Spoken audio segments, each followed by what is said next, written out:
नमस्कार दोस्तों, बडिंग्स में आपका स्वागत है। होप करते हैं कि आप सभी बहुत अच्छे होंगे। आज की वीडियो में मैं बात करने वाला हूँ डेटा इंजीनियर। जब आप डेटा साइंस कहते हो तो आपको ये समझने की ज़रूरत पड़ेगी कि डेटा साइंस एक पूरा एक डोमेन है, इकोसिस्टम है। उस इकोसिस्टम में हियर एंड देयर बहुत सारी चीज़ें होती है। जैसे सॉफ्टवेयर डेवलपमेंट एक इकोसिस्टम होता है, उसके अंदर बहुत सारी चीज़ें होती है। डेटा साइंस भी उसी तरीके से एक पूरा इकोसिस्टम होता है जिसके अंदर बहुत छोटी-छोटी चीज़ें होती है। ओके, मैं कई सारे डेटा इंजीनियर्स के साथ काम किया हूँ and on on behalf of okay कि एक डेटा इंजीनियर के लिए क्या चीज़ें ज़रूरी है। सबसे पहले आपको ये समझना पड़ेगा कि डेटा साइंस जो है वो है, उस पे मैं बात नहीं करता, वो आपके कॉलेज में आपके प्रोफेसर्स बताते होंगे। बट रियल टाइम में मार्केट में क्या चाहिए होता है, मार्केट किसको ढूंढती है, वो मैं तुम्हें पहले बताऊंगा। तो तुमको ये समझना पड़ेगा कि एक डेटा इंजीनियर जो होगा उसका क्या काम होगा। जब मैं डेटा इंजीनियर कहता हूं तो इसका क्या काम होगा। ओके, जैसा हम कह रहे हैं कि everything is a data.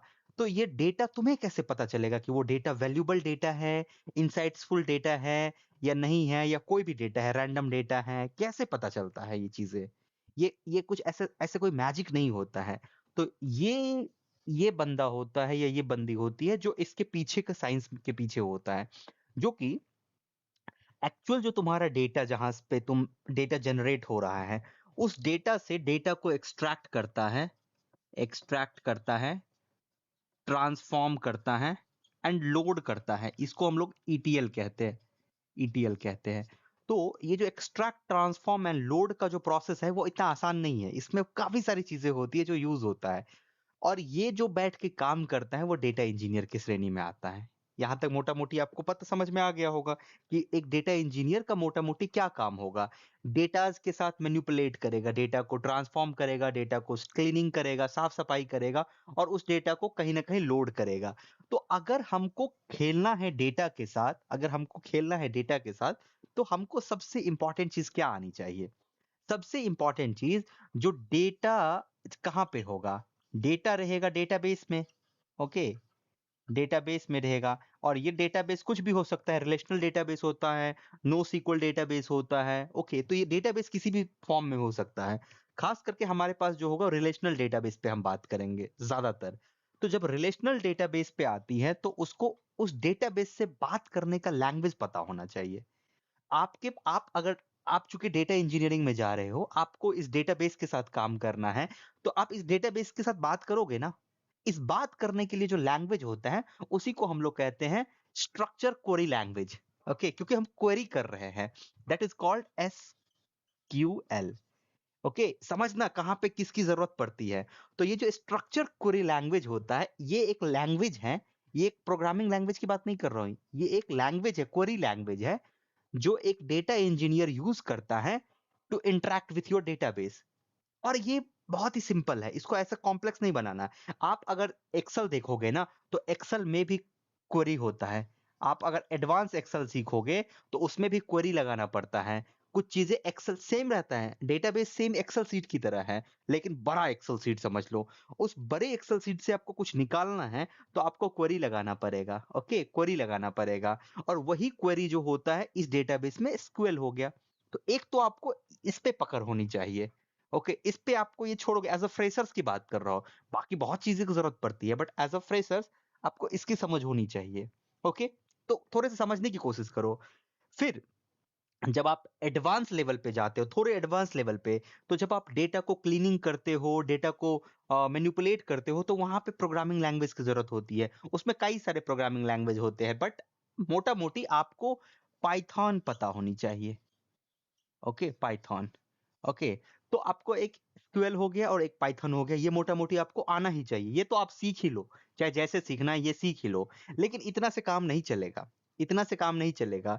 Very important, आपको टूल्स पता होनी चाहिए। एंड आपको वो टूल्स, सबसे इंपॉर्टेंट जो टूल्स आपको मैं बता रहा हूं, वो आप कोई सा भी क्लाउड पकड़ो, कोई सा भी क्लाउड पकड़ो, एज्योर पकड़ो, AWS पकड़ो, GCP पकड़ो, कोई सा भी एक टूल पकड़ो। और उस टूल के रिलेटेड जो डोमेन है, जैसे अगर मैं एज्योर पकड़ता हूं टूल, तो मैं एज्योर डेटा इंजीनियर। अगर मैं AWS टूल पकड़ता हूँ तो AWS डेटा इंजीनियर। ये क्लाउड की बात कर रहा हूँ, AWS डेटा इंजीनियर। इसी तरीके GCP डेटा इंजीनियर। तो यहाँ ये मैं क्यों कह रहा हूँ, क्योंकि जब आपको ये दोनों पता होगा तो आप इस क्लाउड की मदद से प्रोजेक्ट्स को इंप्लीमेंट करोगे। ओके, ये वीडियो बहुत बड़ा हो जाएगा इसलिए मैं अभी इस पे बात नहीं करता हूँ। ये कोई भी सीख सकता है, इतना चीज आपको इंपॉर्टेंट है सीखना। ओके, इसके अलावा मैं फिर से कह रहा हूं, इसके अलावा जो बेसिक कंप्यूटर साइंस है, बेसिक कंप्यूटर साइंस गया, इस बेसिक कंप्यूटर साइंस को भूले तो सब कुछ भूलेगा। Basic computer science, basic computer science, चाहे तुम कुछ भी हो, तुमको बेसिक कंप्यूटर साइंस पता होनी चाहिए। पूछो भैया क्यों बेसिक कंप्यूटर साइंस पता होनी चाहिए? क्योंकि जो तुम्हारा डेटाबेस होगा वो भी किसी न किसी सर्वर पे रन कर रहा होगा, किसी न किसी ऑपरेटिंग सिस्टम पे रन हो रहा होगा, और वो operating system basically Ubuntu operating system होता है मैक्सिमम केसेस में। तो अगर उबंटू ऑपरेटिंग सिस्टम है और उबंटू ऑपरेटिंग सिस्टम को चलाने के लिए सेल स्क्रिप्टिंग चाहिए, तो आपको कहीं ना कहीं थोड़ा बहुत तो आपको समझ में आना चाहिए ना कि क्या होता है। थोड़ा बहुत, ज्यादा नहीं कह रहा हूं। फिर आप डेटाबेस में आप कुछ क्वेरी कर रहे हो, कुछ उठा रहे हो, तो उस तक रीच करने के लिए आपको पता होनी चाहिए कि डेटाबेस तक कैसे पहुंचा जाता है। तो थोड़ा बहुत नेटवर्किंग आपको पता होनी चाहिए। ये सब बहुत ही बेसिक चीजें हैं जो तुमको पता होनी चाहिए, तो तुमको एक अच्छा डेटा इंजीनियर बनोगे। अदरवाइज तो बहुत सारे भरे हुए डेटा इंजीनियर भरे हुए हैं मार्केट में, डेटा इंजीनियर जिसको पता नहीं होता है कि डेटाबेस में जब हम एपीआई हिट करते हैं तो वो एपीआई हिट होता है तो किस पोर्ट एंड प्रोटोकॉल पे हिट होता है। बहुत लोगों को नहीं पता है लेकिन काम चल रहा है उसका। But to be very frank, अगर तुमको स्टार्ट करना है अपनी जर्नी, अगर कॉलेज में हो, बाद की बात नहीं कर रहा हूं, ये मैं उसके लिए नहीं कह रहा हूं कि जो कॉलेज पास आउट है, ये कॉलेज में जो है, क्योंकि उसको फ्यूचर में अपना एक प्रॉपर बनाना है।